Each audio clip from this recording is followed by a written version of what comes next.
সম্মানিত কৃষক ভাই বোনেরা, আসসালামু আলাইকুম। আমি মোহাম্মদ কামরুজ্জামান সরকার, উপসহকারী কৃষি কর্মকর্তা। আজকে আপনাদেরকে নিয়ে এসেছি কিভাবে একটি বাদামি গাছে, অর্থাৎ জাম্বুরা যেটা বলা হয়, লোকাল ভাষা বলা হয় বাদামি, এই বাদামি গাছে কীভাবে কলম করে 2 ধরনের বা 3 ধরনের মালটা এখানে উৎপন্ন করা হচ্ছে।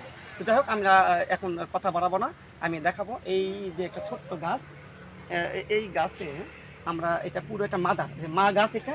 এই গাছে আমরা 2টা কলম বেঁধেছি, মানে 2 জাতের মালটার কলম বেঁধেছি। একটা হচ্ছে বাড়ি 1, যেমন দেখেন এই যে এটা বাড়ি 1 মালটা, এবং আর একটা অন্য একটা জাতের এখানে বাড়ি 11 মানে কলম করা হয়েছে।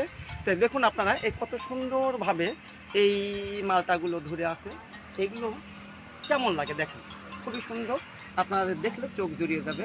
এইটা আমরা অনায়াসে, কিন্তু কৃষক ভাই, আপনারা আপনাদের পরিবারে যদি এরকম একটা কোনো গাছ থাকে, তাহলে আপনার মালটা, অর্থাৎ ভিটামিন সির যে চাহিদা, সেই চাহিদা নিবারণ করে উপরন্তু আপনারা কিন্তু বাজারে বিক্রি করে একটা অতিরিক্ত আয়ের একটা উৎস তৈরি করতে পারবেন।